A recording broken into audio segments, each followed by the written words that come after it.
Western Australia's stunning coastline has recently been ravaged by a deadly predator. It was the second day in a row swimmers were forced out of the water.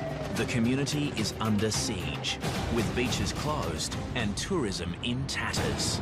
Human remains were discovered washed up on shore. Australia's largest state has become the deadliest shark attack zone on the planet. There's certainly a huge concern in the community. The great white shark. It's just a fierce, fierce creature. Responsible for 5 fatalities in just 10 months. 2 people were totally consumed, 2 were bitten in half, and the 5th one was so severely mauled. Now, these terrifying events, from the closest encounters, I just saw this massive shadow of a shark and just blood. some who have lost, It's just one of those things that you just think will never happen to your family. and the lucky ones who survived. I thought, I'm dead. We explore why this terrifying phenomenon is happening. Clearly something has changed. So little is known about sharks, and that's the problem. That's a massive shark. And for the first time, We need to coexist with sharks. the unique shark investigation team reveals extraordinary shark attack technology, We should have a product for the market pretty soon. which will change the way we enter the water forever. This is Australia's deadliest shark coast.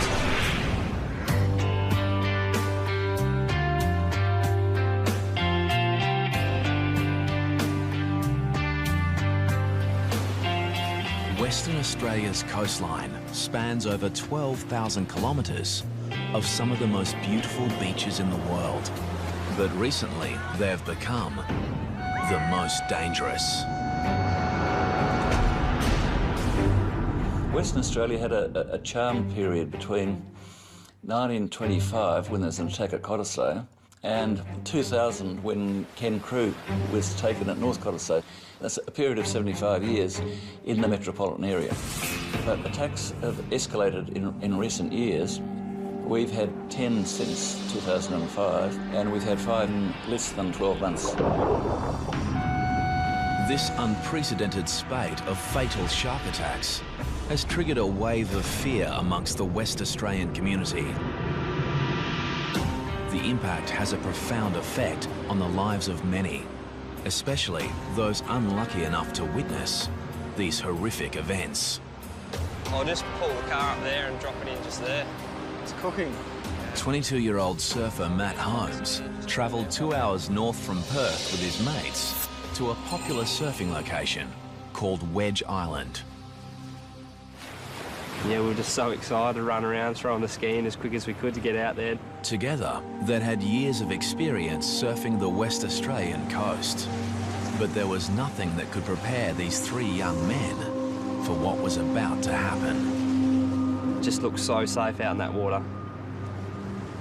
Just felt like a perfect day. Using his jet ski, Matt began towing his friend out to the breakers, where they could take turns surfing the waves. We'd been in the water for, I reckon, an hour and a half.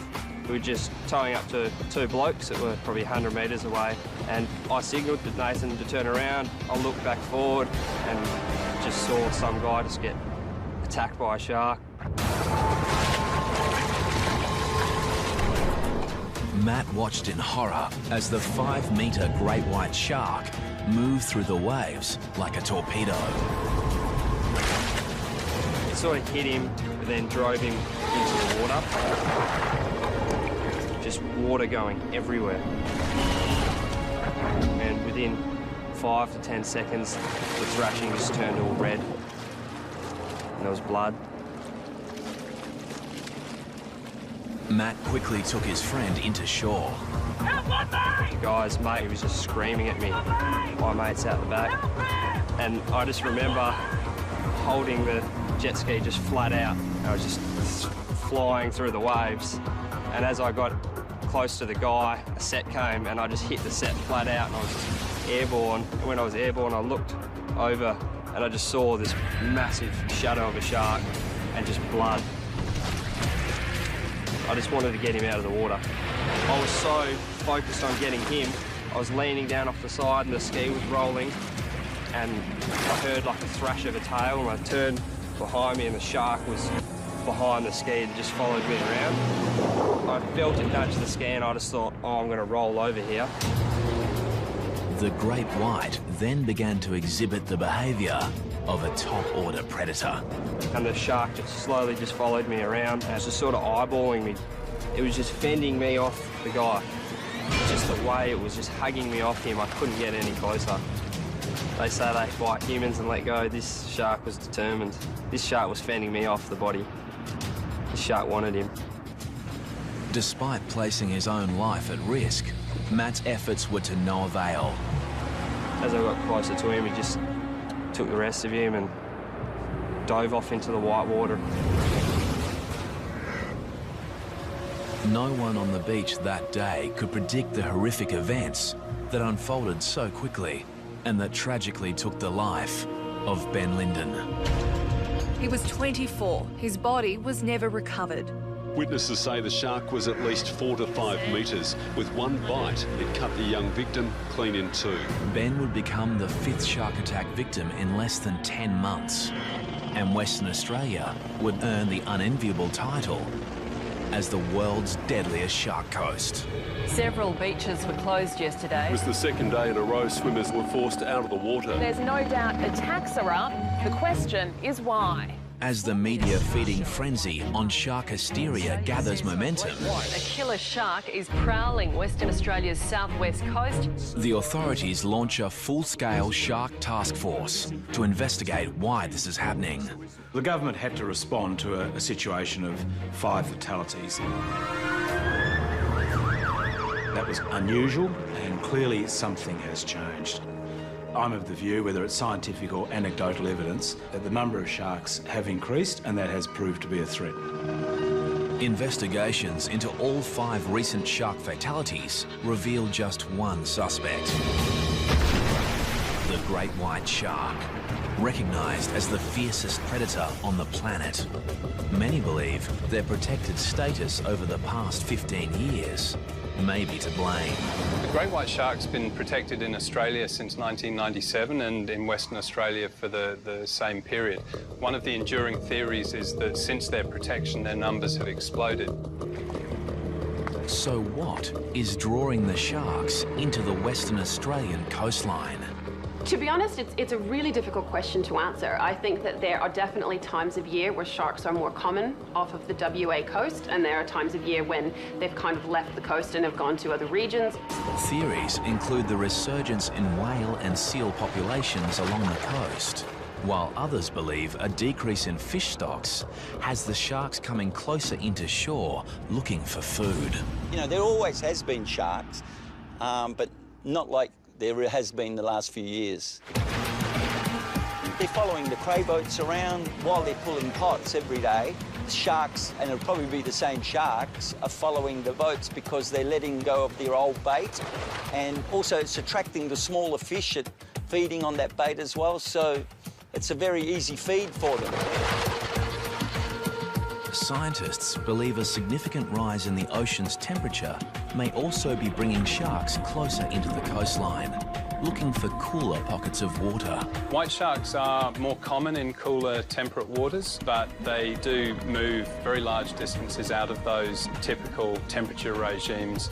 The Department of Fisheries launches an extensive shark monitoring program to investigate the great white's movement patterns. The thing about white sharks is that they're an inherently difficult species to study, and the research we're embarked on now is probably going to take a number of years before we have any conclusive answers about how the sharks are using waters off Western Australia and how that relates to the frequency of shark attacks we've had in the last year.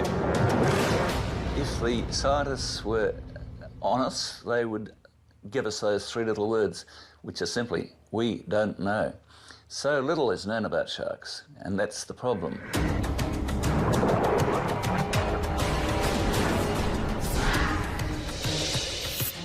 While the quest for answers continues, the world's attention turns on Western Australia's south coast. Peter Kerman was moored while diving, but the 33-year-old couldn't be saved.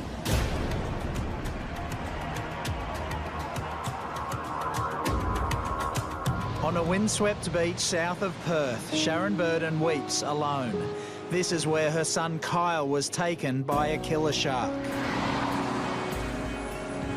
In the coastal town of Busselton, the impact from shark attacks has seen an 80% drop in bookings at the local dive shop. Even though there has been a lot of attacks in a short time, we've still been trying as hard as possible to continue business as usual. Diving in the area for the past 19 years, Alicia has her own thoughts on why there may be more great whites along the south coast. There are theories about why we've had so many attacks in such a short time, and one of them is because of a large female that has resided at Cape Naturalist for many years, and just the fact that a female resides there brings in males looking to mate. Could this be the rogue shark that claimed the life of 31-year-old father of two, Nick Edwards? That morning I was getting ready for work, and usually Nick would go down to Gracetown for a morning surf.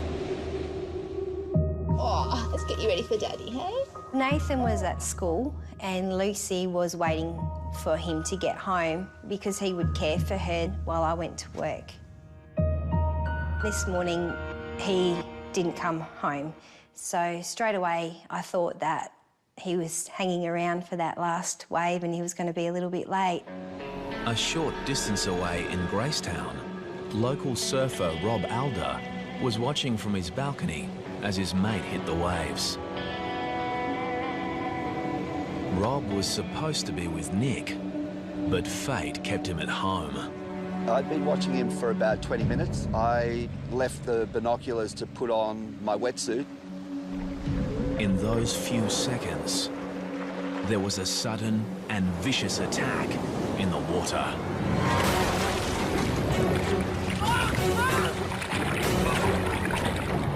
I came back to the binoculars and saw just a half a board bobbing around, and I thought maybe he'd had a heavy wipeout and possibly broken his board, which is not uncommon here, and that he'd surfaced. But I let a couple of waves roll through and he didn't come up, and then I figured something wasn't right.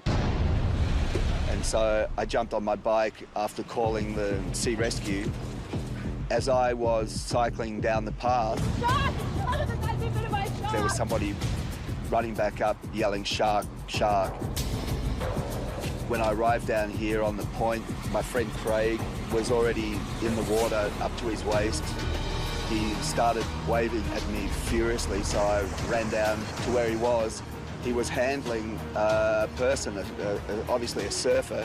He had a wetsuit on, and he was trying to get him out of the water, but the rocks are really difficult here. So together we managed to lift him, and it was then that I realised he'd been attacked by a shark. But in the frenzy, Rob had not identified the shark attack victim.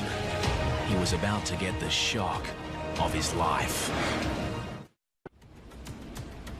There were quite severe lacerations on his upper thigh and the calf of his right leg. Nick. As they assess the victim's injuries, Rob Alder is shocked to discover it's his surfing buddy, Nick. Here, pressure here. I took the leg rope off my board and wrapped it around his thigh as a tourniquet and started CPR and mouth-to-mouth. The fellow surfers desperately tried to revive Nick until the paramedics arrive. Say yummy, baby. Meantime, Nick's wife, Melissa, is at home, oblivious to the drama that is unfolding. At that time, I was quite anxious and I started ringing the hospital. Yeah, can you tell me if someone's been admitted by the name of Nick Edwards? I thought something may have happened to him, like, you know, was hurrying home and had been in an accident. Around 20 minutes after he'd been dragged unconscious from the water, Nick Edwards was rushed by paramedics to Margaret River District Hospital. At this point, Melissa had become quite frantic. She had heard news there'd been a shark attack where Nick had been surfing. I've rung my family and said there's been an attack and I'm quite worried about Nick. I can't get in contact with him. Mrs. Edwards. And then there's a knock at the door and the police are here. I heard about your husband. They say that there's been an accident and straight away, I guess, I just knew what the news was.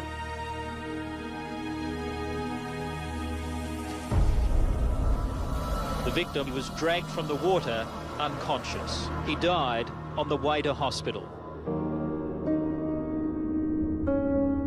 For Melissa, coming to terms with her husband's sudden death had her reassess how she felt about sharks. When they are coming close to shore and putting people in danger, I think it's really important, if they can't be removed from the area, then that they are destroyed. Somebody said to me, what right do we have to play God with the sharks? There's no price you could put on a human life. But in the rising debate on culling sharks, conservationists fear the wrong message is getting across. White sharks are the apex predator in our marine environment, and it's really important to understand how important they are. If you take out apex predators in an ecosystem, all the other lower predators multiply and the whole system comes out of balance. So we do need to protect white sharks, and if people enjoy eating local seafood, they enjoy scuba diving, whatever it is about the marine environment they enjoy, they have to understand that white sharks are critical to maintaining that balance.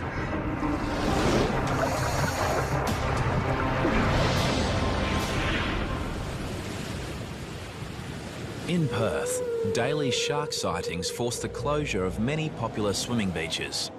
But despite the increased shark threat, there are still a few brave souls who aren't afraid to venture into the water.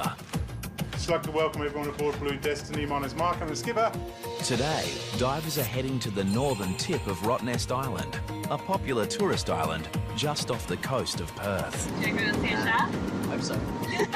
With some trepidation, they're about to dive the exact same location, which only 12 months ago was the scene of a horrific shark attack.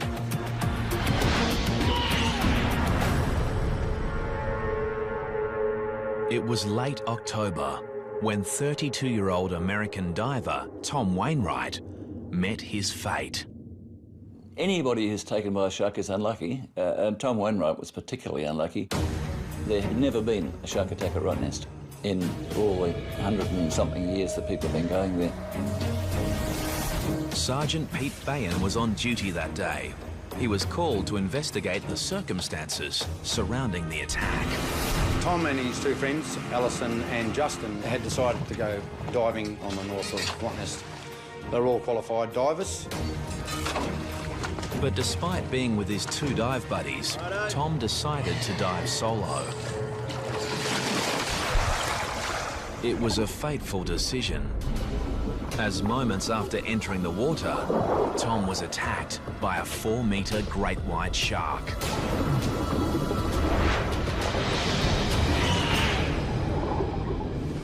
Justin and Alison noticed a disturbance on the surface where a huge amount of bubbles came to the top. Along with the bubbles came a large amount of blood, and Justin and Alison knew their friend was in grave danger. They've gone over to where Tom is and they managed to pull him on board. They saw that he received a massive injury to his left side. His left arm was missing and there seemed to be a circular bite from the top of the shoulder, which had gone around through to the centre of his chest and out to through to his left hip. So it was like a half-moon shape that had gone. It was a brutal, savage bite. Shark hunting patrols are resuming this morning for the great white that's believed to be responsible. Tom Wainwright would become the second shark fatality in less than 2 weeks, following the disappearance of a swimmer at the beach suburb of Cottesloe. After 2 days of searching, the only trace of Bryn Martin are his speedos, triggering speculation that a rogue shark may be responsible. And for shark author Hugh Edwards, it's a theory that should not be ruled out. It is not unlikely that you've got one shark that is either old and finding natural prey difficult to catch, or has found how easy human beings are to catch. The problem is it's very hard to collect direct evidence of what shark's been involved in an attack. But based on all the circumstantial evidence, such as the size of the shark, the locations, the periods between shark attacks, there's not a very strong case that the same shark has been involved in all of our attacks over here. Serial offender or not, the Western Australian government moves to allow the killing of any shark that poses an imminent threat. If a shark is staying around a popular tourist beach area and staying within that vicinity, it's got to feed. That's the harsh reality, so there is a threat there. I take a view that we have a responsibility to protect people using the beach, particularly families and young children. So this deadly hunter has now become the hunted. The baited hooks were set up in a capture and kill operation, the first of its kind in WA. One of the big problems is actually even establishing what an imminent threat is. If a shark is seen and has been spotted and people have been removed from the water, then there really isn't an imminent threat anymore. So it seems to be quite an impractical policy, but the impact it's having on people is actually to increase the fear that we're trying to remove without really making people safer. As an alternative to killing sharks, the government assembles a special team of shark experts at the University of Western Australia to investigate how to make people feel safer in the water. We've got the 2 white shark brains here. Professor Sean Collin, a world leader in shark sensory biology, leads a team of specialists who have spent many years attempting to understand shark behaviour. The great white shark is one of the largest predators in the world of the cartilaginous fishes family. It's been around over 400 million years and has developed a whole battery of sensors that makes an exquisitely tuned predator. The team's research into shark sensory systems has led to the development of new shark deterrents, which the team is now preparing to test in the field. For the first time, they are packing up their entire laboratory and taking it into the domain of these deadly predators. This is a large undertaking, but I believe this is a wonderful opportunity to restore confidence of the public to re-enter our beautiful waters. As they embark on their 1,100-kilometre journey north, the team is hopeful that they'll get some results. Whenever you are developing something in a lab, however great it is, you need to go and test it with some real sharks because they're going to be the ones that tell us whether it works or not. Shark scientists from the University of Western Australia are about to test new shark deterrent technology in an effort to make people feel safer in the water. At a remote beach location, the Oceans team is about to trial an eco-alternative to the highly controversial shark nets that are used in some parts of the world. Netting on beaches has been used for many years to deter sharks, but there's a lot of evidence now to suggest that that is not effective and that, in fact, sharks and many other marine life are killed by these nets. The alternative is a bubble curtain, which quite simply is a wall of bubbles designed to interfere with the shark's senses, including hearing, as well as the shark's lateral line. Lateral line extends over the head and flank of all sharks and detects very minute water movement as the animal moves through the water. Research suggests that sharks will be frightened away by the interference caused by the bubbles. This theory is reinforced after a few days of testing in the field. And you can see it perfectly how he's well within the testing area. Sharks are recorded entering the bubble-free zone, while amazingly, no sharks venture into the bubble net area. We've taken something that was developed in the lab, we've shown we can actually test it in the field, so it's been an absolute success. The team is hopeful that one day bubble curtains will become an eco-alternative to shark nets around the world.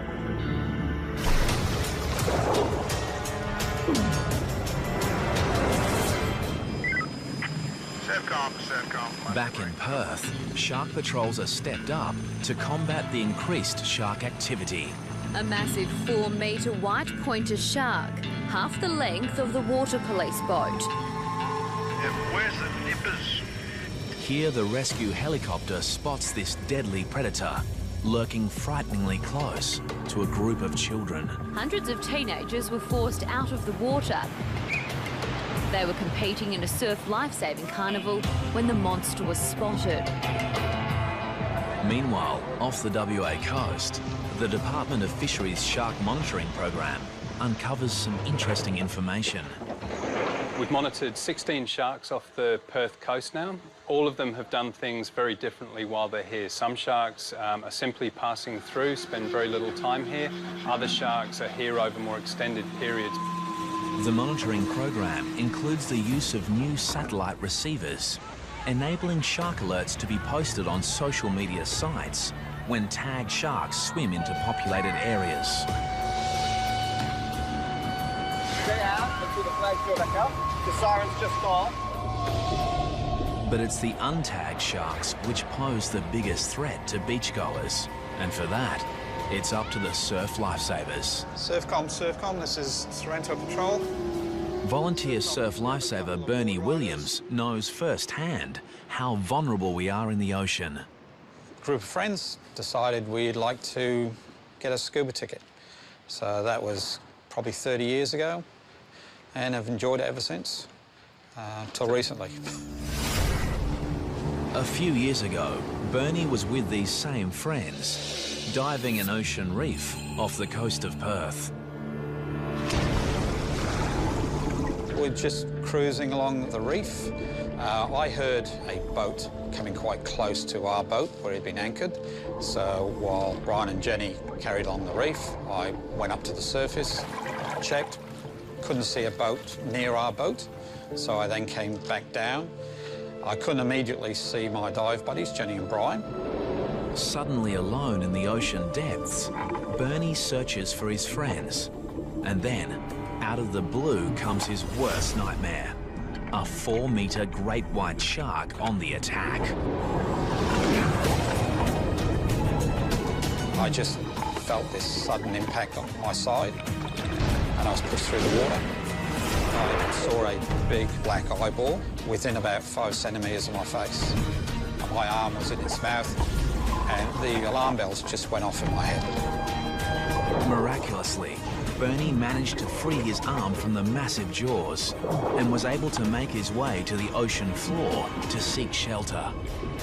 Then my arm really started hurting quite badly, and the water started getting a very polluted look to it, a very sheeny look to it, and I realised I was bleeding quite badly. Things couldn't get much worse for Bernie until the great white continued to stalk its prey. The shark was just circling. I had my spear gun with me. To fend the shark off, I poked it in the nose as it rushed me. I think it knew that it had a meal there. I was tucked up against the reef watching the shark when I felt someone touch me on the shoulder, and it was the dive buddies. Literally, as soon as I felt the touch on my shoulder, the shark just turned around and it disappeared. But Bernie's ordeal wasn't over yet. That trip from the bottom to the surface had to be the most frightening trip you could ever think of, because the speed of these sharks, it could have quite easily attacked us and made mincemeat of us in the water.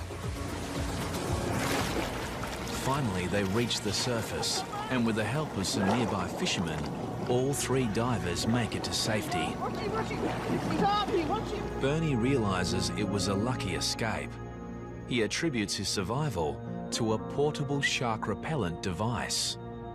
My belief is one of my dive buddies, Brian, was wearing a shark shield, and I think that probably deterred it because it just took off.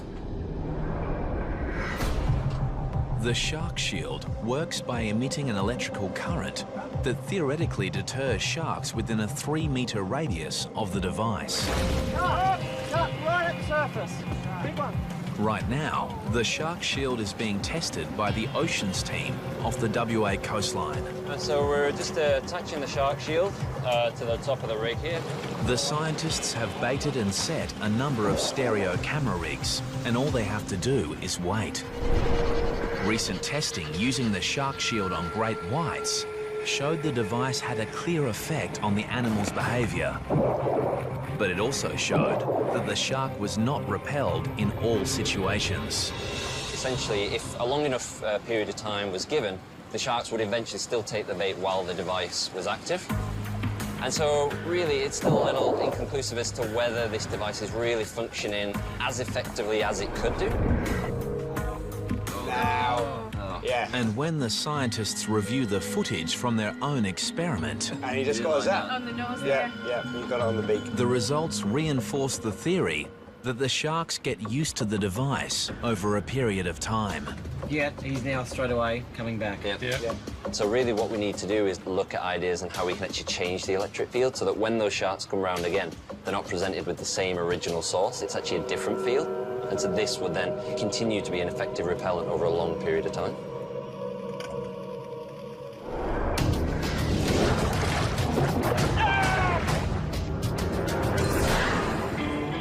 It's not just surfers, divers or swimmers that are at risk. Any surf craft on the water is in danger of being attacked by sharks. As Martin Kane discovered while surf skiing with friends at a popular beach just north of Perth. When you get out there at sunrise, it's a very spiritual experience. It's just a great way to start a day. It was on one such day that Martin and friends encountered a pod of dolphins, a stunning and quite common event. Except these dolphins were behaving strangely. There's about 5 dolphins on my right as I passed by. We're actually huddled up together in a very tight formation, almost floating. We stopped for a while. Martin stopped, but a few of the rest of us stopped for a bit longer because we were so interested in it. Martin began to paddle off, leaving the group behind. And at that moment, a 3-metre great white shark began moving towards him at a speed estimated to be up to 45 kilometres per hour. And then this almighty crash and bang. So I grabbed the ski in its jaws, lifted it up in the air, probably 2 or 3 metres, and then I toppled out on the front. Martin's screams went through the air, and all I could see was the ski being spun around and just thrashing and splashing. When Martin finally surfaced, he realised he'd been attacked by the world's deadliest predator. It was just an awesome power of this thing. The tail was just going, you know, left to right like this, and the head was going in the same direction. And I could hear a sort of a hum coming off, you know. Just an amazing, just a fierce creature, absolutely, you know, going ballistic. The shark had ripped a huge hole in Martin's surf ski, and he was 150 metres from shore and even further from his friends. I was swimming to shore, felt like in concrete almost. And all I was thinking of, perhaps he's going to take my legs, or I get chopped in two. With the great white right behind him, Martin was now swimming for his life. All that was going through my mind at the time was, I'm dead, perhaps he's going to take my legs, or I get chopped in two. Luckily for Martin, his friends Kim and Dale were quick to react. Dale said, get on the back of the ski. So I scrambled up like a mad cow and nearly tipped him into the water. All 4 men were still in danger, so they grouped closely together and paddled for their lives. If the shark had come back in any direction, then the guys would have had a go at it. But it wasn't until I got to the beach and looked back out to my ski to see the shark doing a victory lap around my ski that I really thought, oh my God, that was close. Since the attack, Martin has reassessed his relationship with the sea. It's changed the confident attitude that we used to have, you know, go out in the mornings, a bit of deep breathing, you know, fresh air, dolphins, to the sharks out there, you know.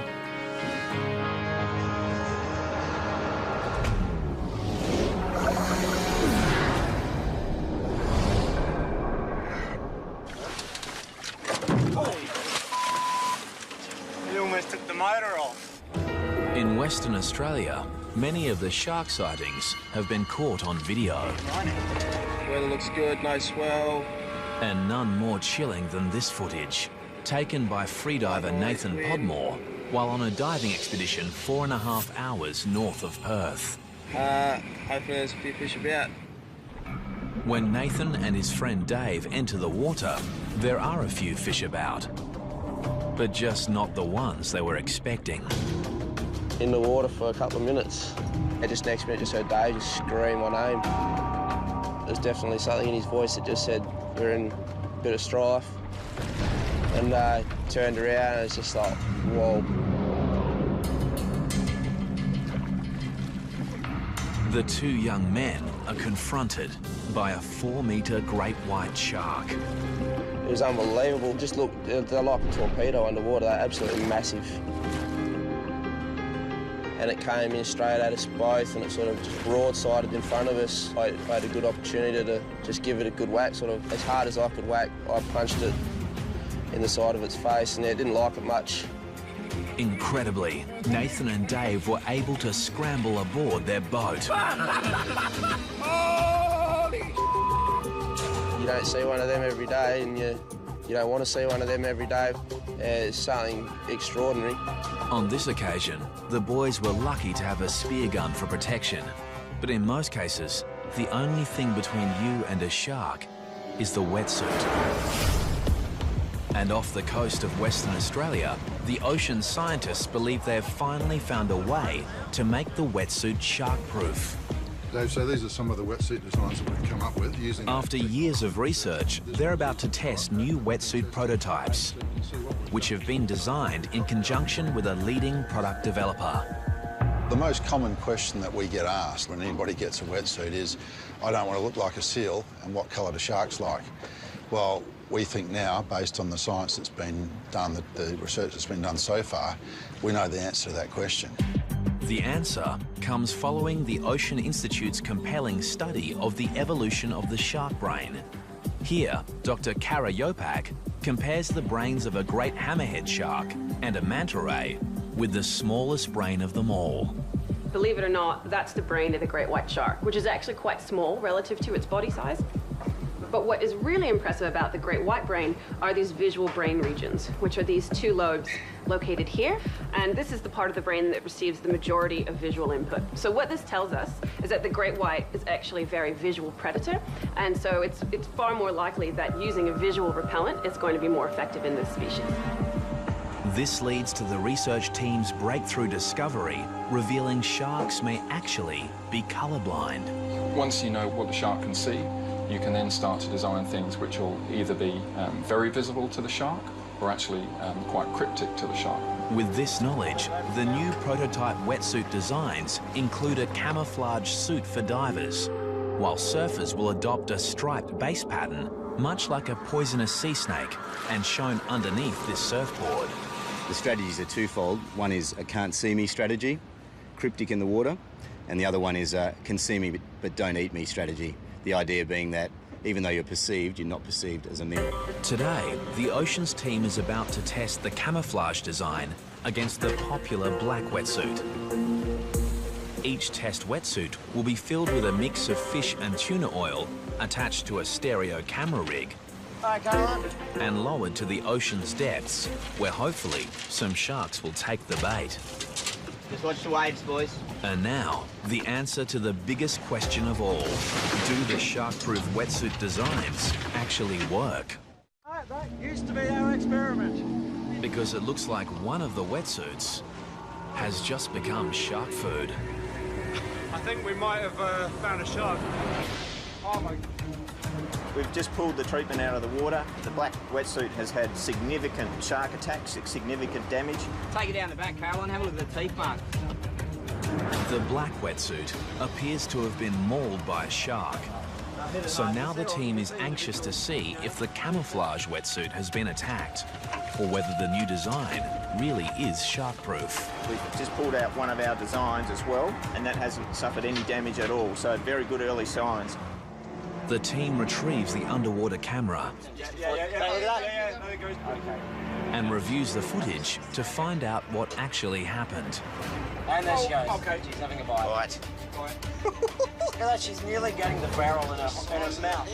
That's a massive shark. This huge tiger shark destroys the traditional black wetsuit in one bite, desperate to get the bait hidden inside.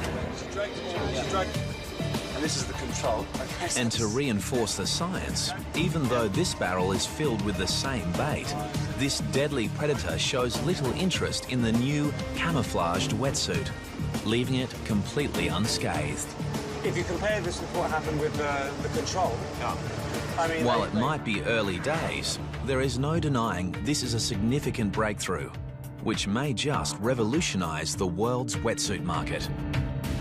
It's full steam ahead from here. We'll continue the science and the research, and we should have a product for the market pretty soon that's going to make people feel a lot more comfortable about being in the water.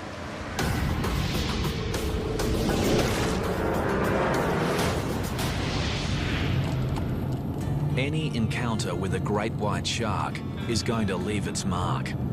It's down there, right? And for Matt Holmes, it has had a profound effect. Every night, the whole thing goes through my head. And what I could have done different, and if what I did was enough. Today, Matt has returned to the beach where a great white shark claimed Ben Linden's life. Still remember going out through here, just flat out. But he can only watch on as his friend takes their beloved jet ski out for a spin. I struggle to go out on the boat for a fish nowadays. I just feel like it's all going to happen in front of me again. Just never thought it would happen, but unfortunately in WA it's happening all the time.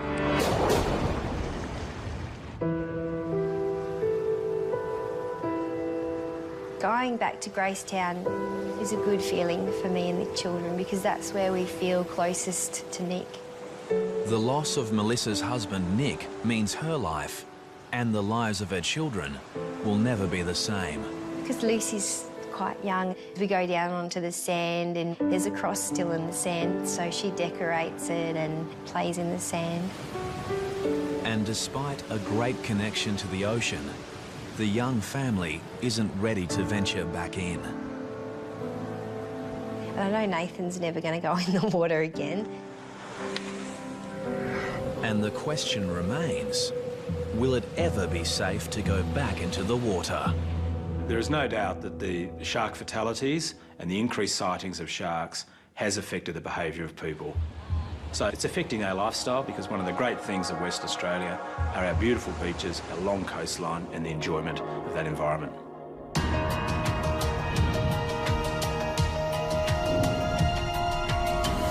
Despite the great white shark being the apex predator of the world's oceans, That's a massive shark.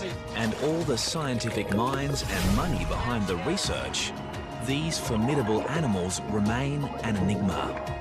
But shark scientists believe that is all about to change.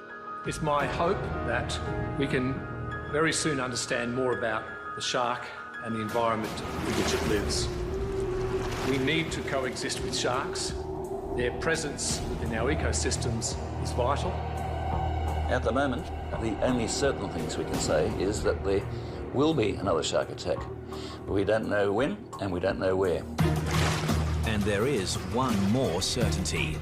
For now, Western Australia remains the world's deadliest shark coast.